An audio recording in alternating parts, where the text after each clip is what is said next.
Hello ji, अस्सलाम वालेकुम and welcome back to the grand road trip again. और good morning from Todawada. I am sure आप लोगों ने ज़्यादा लोगों ने इसका नाम नहीं सुना हुआ, पहले मैंने भी नहीं सुना हुआ था। फर्स्ट टाइम कल यहाँ पे आया। इस जगह की जो लोकेशन है ये हंगू डिस्ट्रिक्ट के अंदर आता है and it is on the border between Hangu and x Phata areas जो एजेंसीज़ का एरिया। कल यहाँ पे स्टे किया था और जई कबीले के लोग हैं जिन्होंने हमारी मेहमान नवाजी की और बहुत ज़बरदस्त हमने यहाँ पे इंजॉय किया। आज सुबह अर्ली मॉर्निंग यहाँ से निकलेंगे, आगे हम जा रहे हैं तीरा, वादी तीरा की तरफ। तो आज तोड़ावाड़ी से निकल के वादी तीरा तो जाना था, लेकिन रास्ते में दो स्टॉप्स लेने थे। पहला स्टॉप डबूरी और दूसरा भी उसी के पास वाकई एक जगह पर था जहां आपको लास्ट ब्लॉग में मेंशन किया हुआ सरप्राइज दिखाना था। लेकिन अनफॉर्चुनेटली हमें रास्ते में पता चला कि हमारी आगे की एक्सेस डिनाइड हो गई है और अब हमें अपना प्लान चेंज करना पड़ेगा।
तो अभी सीन कुछ इस तरह का चला कि कहानी में थोड़ा सा आया ट्विस्ट। हम लोग तोड़ावाड़ी से निकले और कुरम एजेंसी में एंटर होने के लिए जब हम लोग आर्मी की चेक पोस्ट के ऊपर पहुंचे, उसी चेक पोस्ट पे जहां से हम कल भी क्रॉस करके आगे गए थे कुरम एजेंसी में। लेकिन कल हम लोग आगे नहीं गए थे, सिर्फ सनसेट एंजॉय करने के लिए एक पॉइंट तक गए थे। फिर ये स्टोरी चली कि आज हम लोग आगे तीरा जाने के लिए तैयारी करके निकले। मेरे साथ तोड़ावाड़ी के मकामी दोस्त थे, तकरीबन मेरे साथ कोई 10-15 लोग थे। और हम लोग फिर आगे जाने के लिए जब चेक पोस्ट पे पहुँचे तो वहाँ पे जो ऑफिशियल्स थे उन्होंने मुझे साइड पे बुलाया। उन्होंने कहा सर आपके लिए परमिशन जो है ना वो लेनी पड़ेगी हेडक्वार्टर से। आप कल भी गए थे लेकिन कल आप ज़्यादा आगे नहीं गए थे, अभी फिर आपको आगे जाना है। हमने उनको इलाके के नाम बताए थे, जगह जहाँ जहाँ हमने जाना है और जिस जिस चीज़ को हम एक्सप्लोर करना चाहते हैं। तो उन्होंने कहा हेडक्वार्टर से परमिशन लेनी पड़ेगी। ID कार्ड वगैरह डिटेल्स लिया। ज़ाहिर है ये एरियाज़ जो है ना, मैं यहाँ पर ट्रैवल कर रहा हूँ लेकिन मैं हर किसी को ये नहीं कह रहा कि आप यहाँ पे आओ। यहाँ पे अभी कुछ चीज़ें पॉजिटिव होती जा रही हैं, हालात बेहतर हैं, हालात बेहतरी की तरफ जा रहे हैं, लेकिन अभी चीज़ें मुकम्मल तौर पे ठीक नहीं हो सकी। तो मैं यहाँ आया हूँ और मैं अपना एक्सपीरियंस शेयर कर रहा हूँ कि मेरे साथ चीज़ें कैसी हैं। यहाँ का कल्चर ज़बरदस्त है, लोग ज़बरदस्त हैं।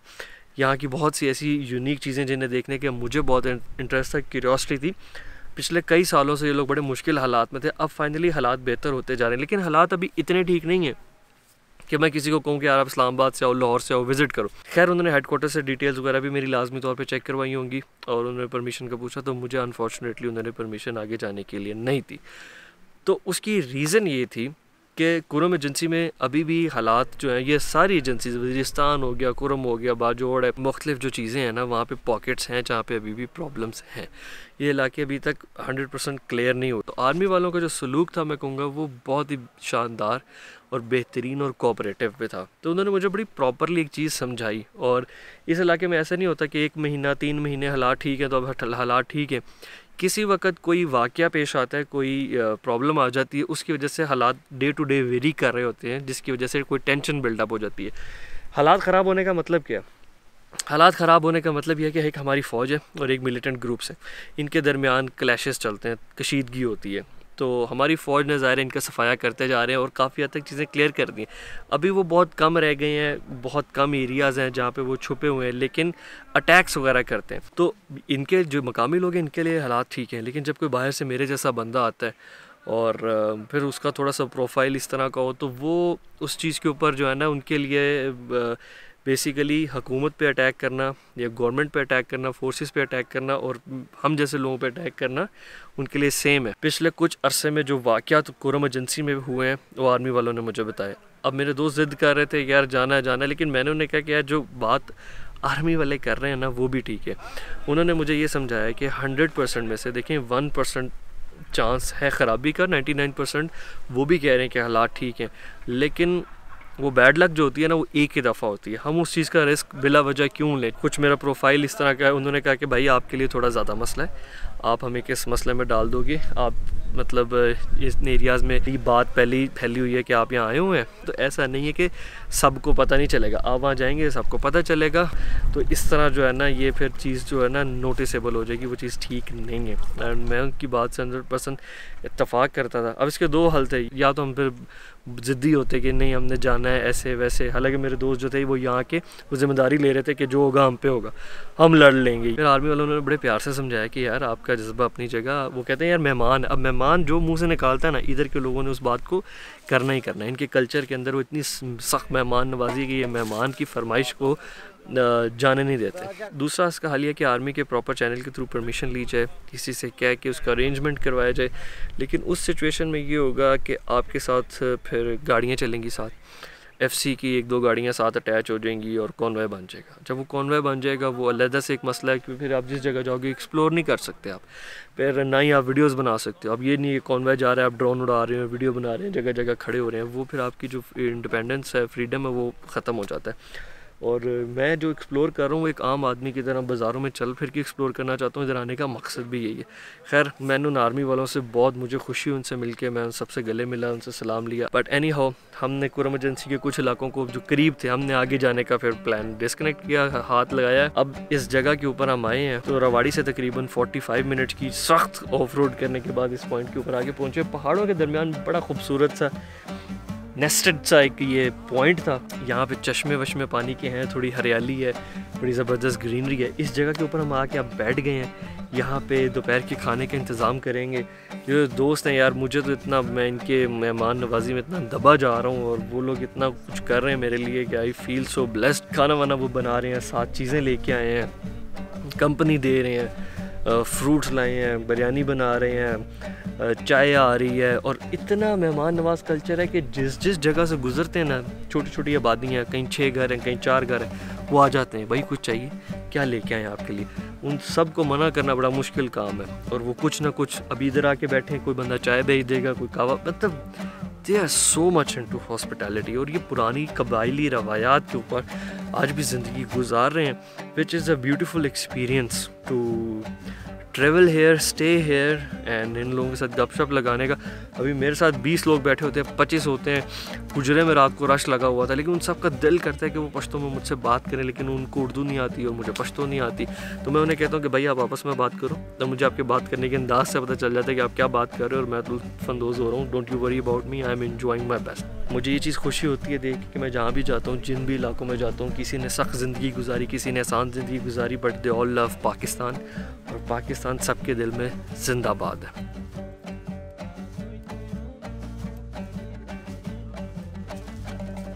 बस ये लोग इतने प्यार से हमारे लिए इतने काम कर रहे हैं, खाना बना रहे हैं ना, इनकी मेहमान नवाजी से और ख़िदमत से ये इतनी मोहब्बत, हम दबे जा रहे हैं इनकी मेहमान नवाजी में।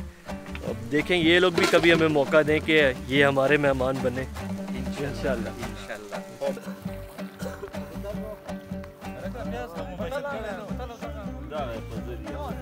वहाँ भाई बेटे हैं, हम ये अभी डम्बकी में हैं, तोरावाड़ी डम्बकी में। ये हमारे एक भाई फजल अमीन ने इसने खुद तैयार किया है, ये देखें। अभी हम इसके बाद नरियाब जाएंगे इंशाल्लाह। इस जगह का क्या नाम बताया था? डम्बकी। हाँ, आप भी बैठे। अब हमने आज इस जगह को छोड़ के आगे जाना था, लेकिन यहाँ से निकलते हुए 2 रिग्रेट्स हो रहे थे। पहला तो ये कि जिस मकसद से हम यहाँ आए थे वो प्लान एग्जीक्यूट नहीं हो पाया, लेकिन इसमें किसी का कसूर नहीं है, कुदरत का फैसला था। दूसरा ये कि अनएक्सपेक्टेडली तोरावाड़ी एक बहुत इंटरेस्टिंग जगह निकली और मैं यहाँ पे जितनी इंटरेस्टिंग चीजें शूट कर सकता था और आपको दिखा सकता था वो मैं नहीं कर पाया। जैसे कि यहाँ के लोगों की तर्ज जिंदगी, their way of doing things, यहाँ का कल्चर। और उसकी बुनियादी वजह ये थी कि मेरा वक्त यहाँ बहुत मुख्तसर था और उस मुख्तसर वक्त में भी सारा का सारा फोकस अगले प्लान पे था जो कि एग्जीक्यूट नहीं हो पाया। But I loved this place और इंशाल्लाह मैं जल्द यहाँ दोबारा वापस आऊँगा, क्योंकि मेरा ये सफर बहुत लंबा था तो मैं चाह कर भी किसी एक जगह पे ज्यादा देर क़याम नहीं कर सकता। And this bloody bastard 1KZ is giving me best of the flavour. गाड़ी दिखाते हुए मुझे सिर्फ अभी एक चीज़ अच्छी नहीं लग रही, गाड़ी का जो टायर है ना, गाड़ी की लुक मार देते हैं वो।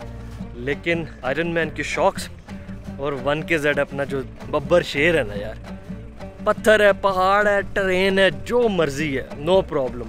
4 व्हील भी नहीं, बस 1.5 RPM, हद 2 RPM उड़ा के रख देता सब। ओके भाईजान, बहुत नाराज नहीं होना चाहिए, अगर कुछ कमी रह गई हो इंशाल्लाह हमें भी मौका देना है कि आप इंशाल्लाह स्पेशल दोबारा के लिए इंशाल्लाह जरूर। बहुत मेहरबानी, कोई गलती कोताही हुई हो तो माफी। बहुत शुक्रिया सर।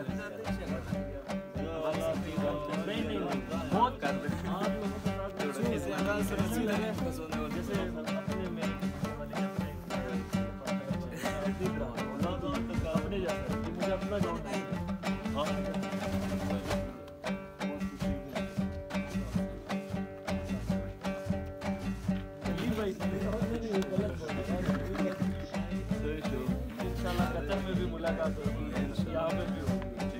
उनकी फ्लाइट कहाँ से है? पेशावर से। मैंने अगर इस्लामाबाद आते तो वहाँ भी मुलाकात।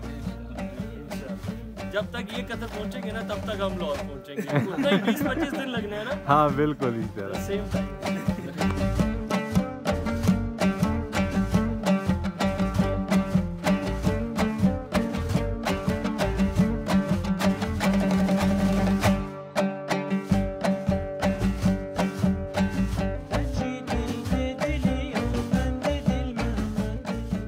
तोरावाड़ी के दोस्तों को अलविदा कहने के बाद मैं और शहजाद भाई कोहाट के लिए वापस निकल पड़े, because I had some unfinished business in Kohat, जिसके लिए मुझे वापस नॉर्थ की डायरेक्शन में जाना पड़ा। दो कि हमारा रोड ट्रिप यहाँ से एक नई डायरेक्शन इख्तियार करेगा एंड इंशाल्लाह वी विल गो साउथ।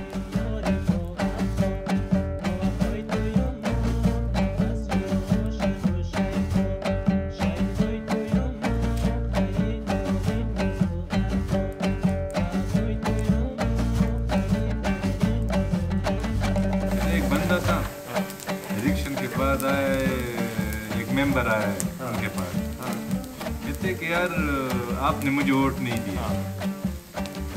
कहते दिए यार, मैंने आपको वोट दिया। कहते मैं नहीं मानता। कहते जब आप नहीं मानते तो मैं क्या करूँ आपके लिए जब आप मान जाओगे। कहते यार कलमा पढ़। कहते अच्छा कलमा पढ़ता हूँ। उसने तीसरा कलमा सुना दिया उसको ना, तीसरा कलमा उसने पढ़ा है उसको, तो वो कहने लगा यार ये तो तीसरा कलमा है, पहला कलमा सुना।